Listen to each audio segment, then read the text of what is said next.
Well, I have on a blue shirt. I know, that means nothing, but I just thought I'd say it anyway. Folks, what do you think? You're sitting home, half dozing off, stoned. Just wanted you to know I had a blue shirt on. Sorry if that's not compelling. Well, how about this? The Supreme Court. You're not stoned. That was me that messed it up. Booted out that guy who wanted to remove under God from the Pledge of Allegiance.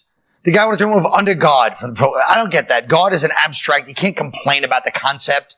If it comes down to an individual religion, okay, but God in and of itself can't be protested. It's not an entity or even like one philosophy. It's subjective.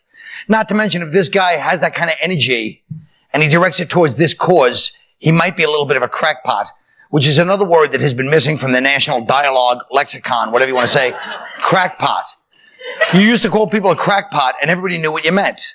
I don't know when we stopped saying it. I guess like when they started using stainless steel or whatever, but it's also they don't use it because it's a judgmental thing. You can't use judgmental terms anymore. Can't call somebody a crackpot, a creep, a bum, a no-good rat bastard, a chiseler, a little brat. Well, you know what I think? There's a lot of crackpot, chiseler, no-good rat bastard, bratty creeps around today, and they think they're getting away with something. But I see you, you stupid bums, and one of these days, you're going to get what's coming to you. Let's start the show.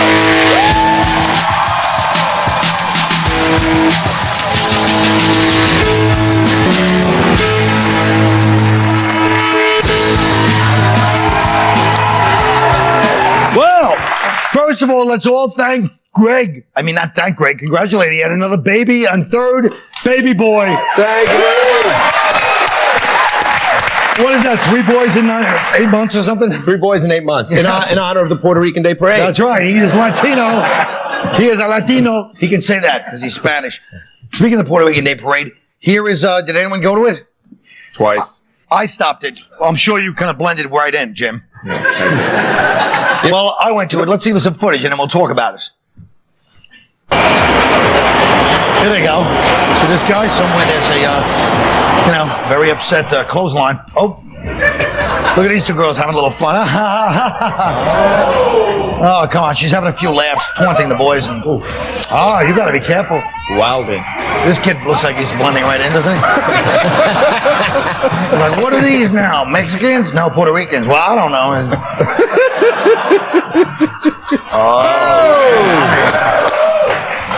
You got to respect that. You know what I'm saying? That's the way to pass a balloon of heroin. No, I'm kidding. Anyway, what do you guys think? The Puerto Rican community was apparently offended. Well, I heard a lot of Puerto Ricans say they were not offended by the barricades on Fifth Avenue. Well, it's like, what do you expect? I mean, the year before, they were picking up super soakers and like raping women in the park. So what's the problem with protecting your business if you think it's going to get a little bit rowdy? But the year before, 1999? Oh, whatever. Who cares? No, but it's true. I care because it's 2004. I don't want people to think they're watching a repeat from before the show was on, stupid. That's because... What year was it? I don't know what year I don't know either, but I know it was 4 years ago. You're a crackpot and a bum. You're a no good Nick. What? I honestly, I do think it was a little offensive. They got to board up the buildings and it's racist and it's not necessary. You don't have to board up all the buildings. You just have to keep the white girls inside for one day. Yeah. That's not too much to ask. Well, maybe. Why? When I go to the Puerto Rican neighbors, the buildings are boarded up, so. Yeah. I actually saw a white girl walking through the parade all boarded up. The Puerto Rican Why does it go down Fifth Avenue? What's that? Why does it go up Fifth Avenue? Shut up. You're from Cleveland. No, but why not go up Because 10th Avenue? every parade goes on Fifth Avenue, except the Indians. They have it on Madison Avenue. I don't know why. There's not enough of them yet, but they'll have it on Fifth soon. The Puerto Rican Day Parade was really nice, and there was no traffic because they all came in 2 cars.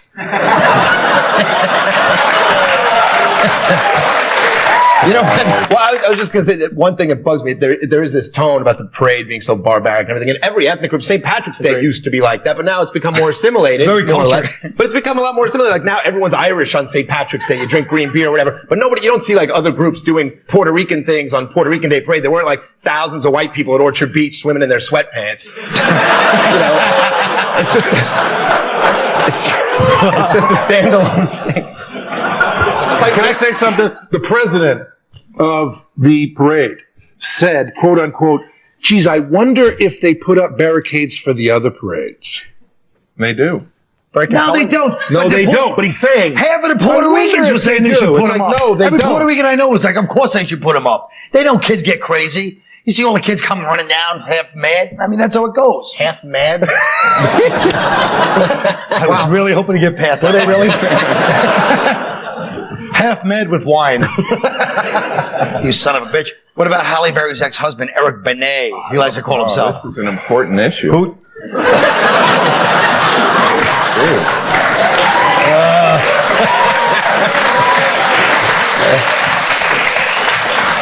First of all, why would Halle Berry get married? Why? Period. She's beautiful. She'd go out with anybody she wants. She married this loser guy? Well, she doesn't think like a guy would think, like, I can bang them all. You know, she's a woman. I disagree. Well, it's pretty unbelievable. He cheated on her, and now he's suing to get custody, to get support from her. He cheated on her, and now he wants the prenup annulled, which is like, can he be more of a punk bitch, really? I mean, what kind of man lets his wife work in the first place? Are we supposed to be surprised that the guys... God, that was very judgmental. But yeah, that was awful. They're all from the Take It I'm Literally sorry, club. what's the matter, Gaffigan? I'm I know this is boring. You want to talk about the Farmer's Almanac? That's going to affect Iowa. Stupid Why ass. don't you give me some diction Shut your lessons? track and get up to it. All right. I meant trap. Shut your track. Go ahead, Jim. What do you want to say? Why should we be surprised that this guy's kind of suing? I mean, the guy's obviously crazy. He's leaving Halle Berry. Why would you leave the most beautiful woman in the world? Right. What do you mean? Renee, he's a After sex my addict. wife. Yeah. What do you mean? Everybody, because that's how it works. That's why every woman has to. This is the most heartbreaking story ever. They're in the gym working out, trying to look good. Even Halle Berry's husband's going to cheat on her. I mean, if you get giant breast implants, your husband's going to look around for someone with tiny little titties. You know what? It's just the way it is. This guy, Ladies, I'm not hear saying that. I do. Know that.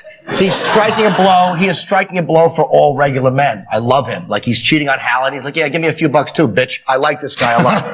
Plus, she's no virgin either. I mean, she's no angel. I saw her like she slept with Billy Bob Thornton in Monsters Ball. She slept with That was just a movie, Greg. oh. We'll be right back.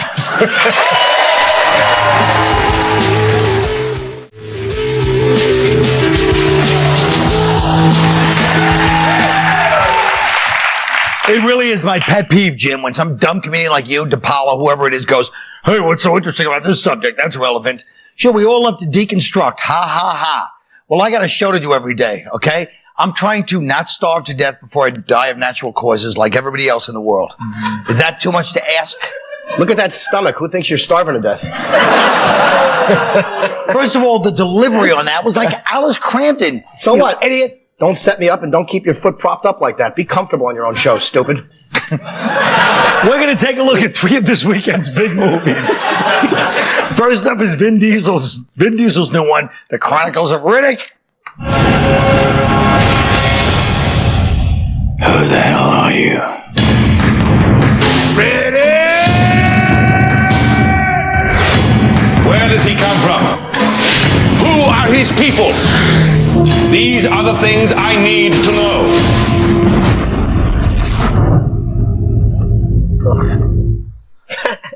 Remember, you heard it here first. The greatest science fiction movie ever made. I'm serious. $150 million, Vin Diesel. What can go wrong? It's, well, it was only second behind Harry Potter. There's anything to say It about looks it? stupid. It's more effects and bad acting. It's going to suck. Hey, Vin Diesel is not stupid. Vin Diesel stinks. All right, let's look at the Stepford Wives. When we get something out of this? These women are like deranged flight attendants. This place does something to people. All of the women are always smiling and having incredible sex in the middle of the day with their husbands. And that's a problem because? It's not normal, Walter. Congratulations. Now you're one of us. And Joanna? She's a great gal. Or she will be. That looks really funny. Science fiction masterpiece. You heard it here. Horror with horror. And a searing indictment of American suburban life in 1960. And rampant consumerism. Right. And robots. It's really sickening. What they don't understand is that turning a bunch of annoying women into hot chicks that like bang a lot is not going to like make anyone go, oh, that's terrible. And how did they not make Nicole Kidman a robot? I didn't know they didn't. Thanks for spoiling the ending. It's going to ruin it for you. She looks like a robot, and they didn't make her a robot. They made all the other women robots, except for the one woman that looks like a robot. That was the twist of this. That's why it's a science fiction masterpiece. $150 million. $150 million. And finally, I think we have proven. I think we've proven a lot so far. That's Ebert and Roper are pretty safe in their jobs. I think we've proven that these movies stink, and we stink too. We don't stink. Shut up. Let's say something funny.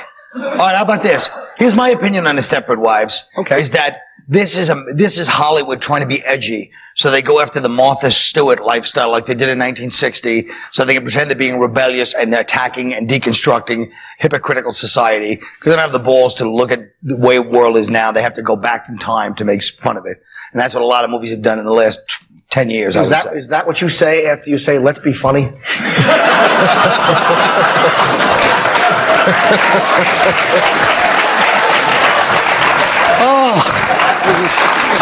The handshake. No, but that's what I thought would spur some, humorous comment. You thought something humorous would show up, and it happens. No, I didn't think I would say. Honestly, when I was saying that, I was saying I won't be able to get a funny joke out of this. Hopefully, somebody will spur something. But everybody go, "Wow, that collar's so deep and insightful that he comes up with like little things like that." That's what I was hoping would happen, and it might have happened if you hadn't called me out for being a crushing bore halfway through it. I still can't believe Nicole Kidman wasn't a robot. Oh, come on. You spoiled the ending once. We can't edit twice. Well, what was that thing you said again about the movie? I said that it's Hollywood trying to be rebellious because their idea of rebellion is to go back to 1960 when indicting the white suburb, hypocrisy was kind of cool. And yet they do it today because they don't have the balls to confront today's society. They should have used some robots. You just stepped on a very deep point that Colin made. Go ahead, Colin. And that Giraldo was going to make. Jim, they're attacking your people. There's going to be no parade if you let this kind of stuff go on. Honestly, I couldn't understand what you were saying. Yes, you could. I liked Rocky IV. Rocky IV was good. You guys see that? Yeah, with the Russian? Yeah, with the Russian guy. The Russian was in Rocky III. Rocky IV. No, he wasn't stupid. That was Clubber Lang played by Mr. T. You are an ass. That's right. Maybe it was in Rocky V. Is there another movie? Yeah, but I'm not going to go to it. Why? Because I don't want to. All right, we'll go to it. Garfield. Here it is. Out.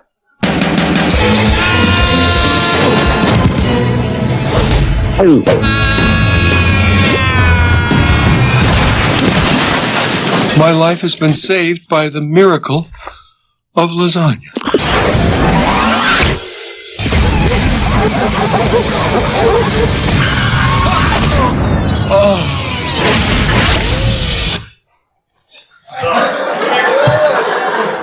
Thanks for showing that, Jim. So what do you have to say about it? Nothing. Yeah. Why you better? Because you made us watch that stupid promo. No. You ruined 8 seconds gone from everyone's life in here forever. Well, first of all, there's no such thing as a talking cat. He's right. Suckered with that. But once you get past that, do you buy the whole Garfield concept? Oh, after that, it was pretty good. Yeah. We were watching this upstairs because I don't want to break the fourth wall, but we get the clips earlier today. And not that you could tell by the way this is going. And I'm watching. I'm just going, ugh, this sucks. This is awful. And Frank is like, it's for kids. I'm like, oh yeah, it's rated G. Yep, it's rated G. But is this popular with kids? This movie, like, how can this do with kids? Look, we have kids. How can this do with kids? We both have kids. Right. You can't believe how they don't make movies for children. They finally make one, and you guys are chopping it all up. No, how much can a movie like this make with kids? I can't imagine it doing that well. Oh, it's going to be huge. How like Harry Potter? $150 million budget. How much? We'll be right back.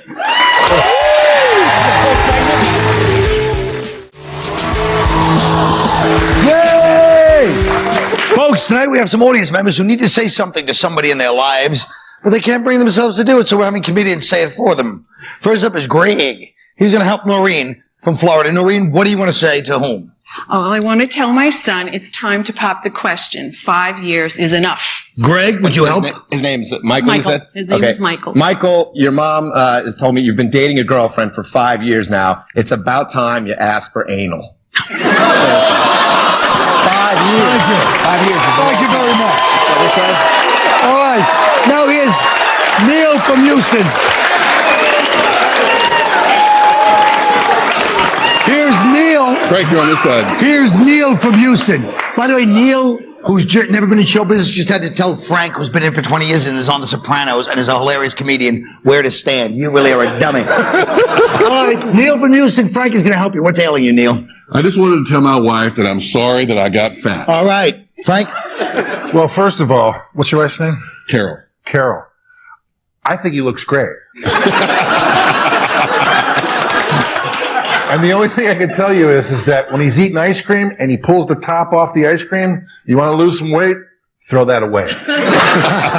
Top part. All right, thank you very much. Stephanie. It's Stephanie from Detroit. And helping her is Jim Gaffigan. Yeah. Pestons maybe tomorrow? Yeah. Stephanie, what's your problem? Well, I just want to tell my boyfriend's ex to lay off. Jim, would you help with that? Yeah.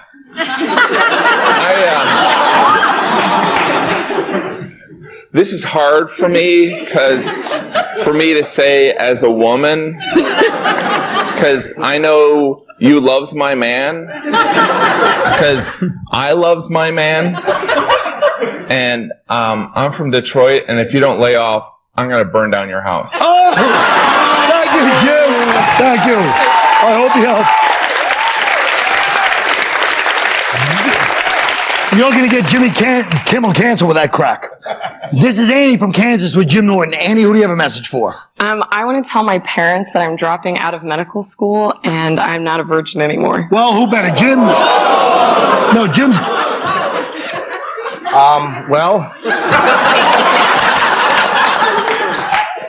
She's dropping out of school, and she's not a virgin anymore.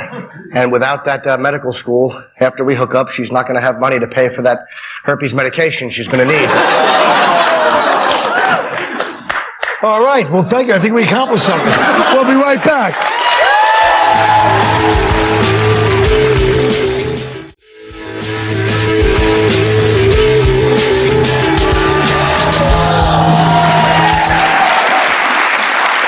Folks, Entertainment Weekly recently broke the news. The sitcom is dead. Write a eulogy for this once beloved art form. Frank Santorelli. Hi. It's great to see everybody here. Growing up in my house, there was always an argument about what sitcom to watch. All in the Family or Good Times. MASH or What's Happening Now. Happy Days or Chico and the Man. My father would say, he'd say, turn that crap off. And I'd say, Dad, this 22 minutes is mine. We never really connected until Rhoda. I'm really going to miss those shows. I've long ago laid them to rest, and I want them to rest in peace, and now it's time to pay respects to the last really great sitcom, Reba. Amen. All right, Jim, folks. He used up your applause time.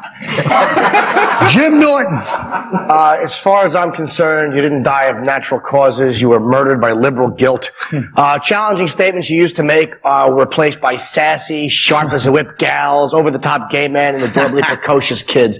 Instead of confronting social problems and addressing them with brilliant sarcasm, you're forced to ignore these problems and concentrate on meaningless, soulless innuendos just so a bunch of frightened college mentality white people wouldn't have to address their deep-seated superiority complexes. The only positive thing about your death is now a bunch of unfunny, untalented network sitcom writers will be unemployed and hopefully kill themselves. That was kind of beautiful, actually. I love that.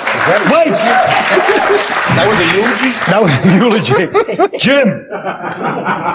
Thank you, Colin. The sitcom I remember wasn't very smart or funny or interesting, but it was very predictable and always kind. Kind to Brooke Shields when no one else wanted her. Kind to mediocre writers who couldn't get jobs in advertising. Kind to networks looking for mindless, drivel to fill in between commercials.